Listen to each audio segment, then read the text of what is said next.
Hello, I'm Jacinta. Welcome back to my channel, Past That Plant.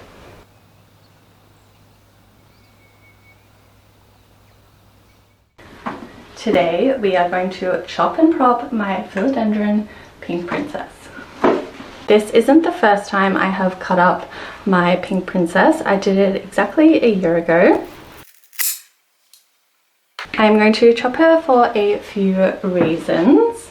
Firstly, it is March, so it is now autumn in Australia, which means I need to do all my repotting, replanting, chop and propping in this season before winter. I also added this branch stake in December and she has already outgrown it. Instead of trying to find a bigger branch, I'm just going to chop her. The plant is getting quite top heavy now, and I prefer a more bushy plant. This plant is super easy to propagate. You just need some sharp shears. I use these Japanese ones. They're very, very sharp. You just need to take cuttings anywhere where you've got these little nodes. These will turn into roots when you pop them in water, or you can also propagate straight into a potting mix. But I love water propagation because you can watch the roots grow. I'm going to start by just chopping this whole branch off, and then I will cut it into smaller sections. So let's do it. I'm now going to cut this cutting into smaller cuttings of about 2 leaves, except for this top one, which I may leave as a 3. And the reason why you don't want to try and propagate this whole section at once is because there is so much foliage, and the plant's energy is going to go towards keeping the leaves alive and not growing new roots, which will end poorly and you'll end up with a dead cutting. Whenever you take cuttings of a plant, 2 or 3 leaves is best. Okay, so I'm going to take my first smaller cutting and I'm just going to cut below these nodes. See these little bumps? Those are the nodes, so we'll cut just below those.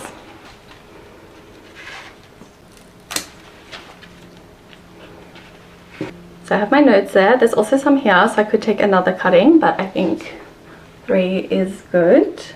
So next cutting of 2, again, we're just going to go below these nodes. 2. Okay, so I have 4 cuttings now. I'm now going to do some more chopping. So I've got better sizes, so I'm going to chop below here and above this point, because we only really need the nodes in the water. We don't need all this stem. I'm going to chop off this section up here because the new growth will come from in here, in between where the leaf meets the stem. So this will just be hanging there and doing nothing, so we don't really need that. No growth will come from this section or from down here, so let's trim them off.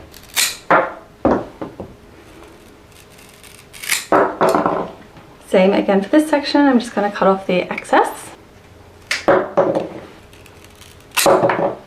I hope no one gets triggered by saying this, but it does look a bit like a massacre or a crime scene, just with all the purple, pink, red droplets.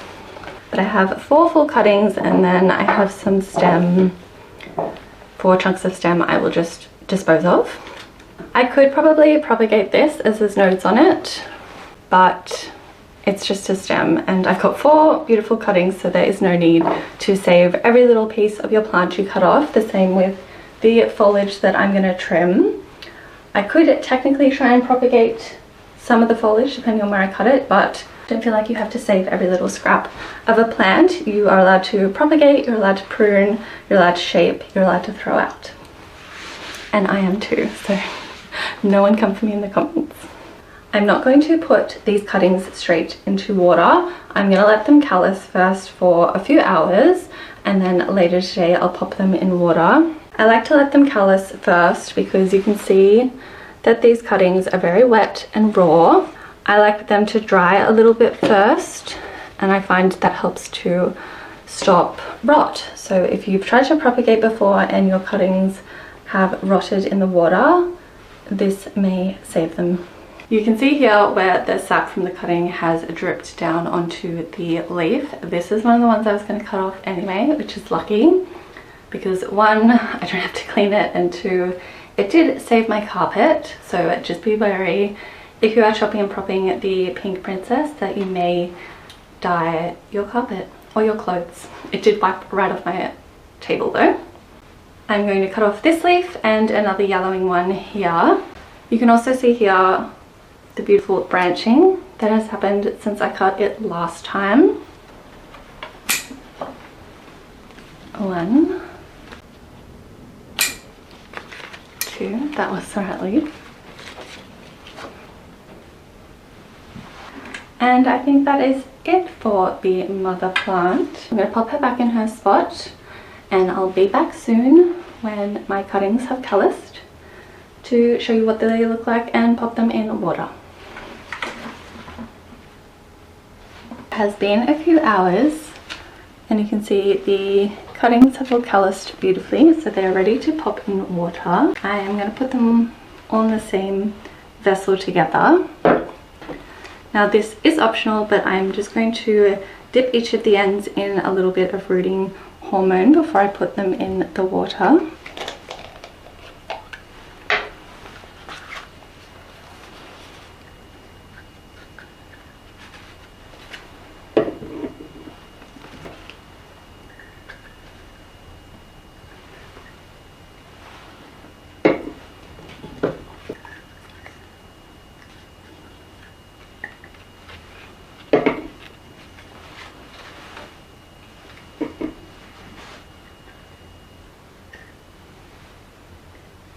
I'm just going to toss around to make sure they all sit in properly and that the nodes for each one are submerged. And then add some more water. Okay, so all my nodes are under the water. And there we have it. I do find philodendrons are quite slow to root, but it'll be warm for a few more months yet, so I'm hoping I'll start to see roots before winter. Of course, I will keep you updated. I will also link to the previous chop, prop and plant I did for the Pink Princess so you can see how it'll turn out. But that's it for today, so thanks for watching. Bye.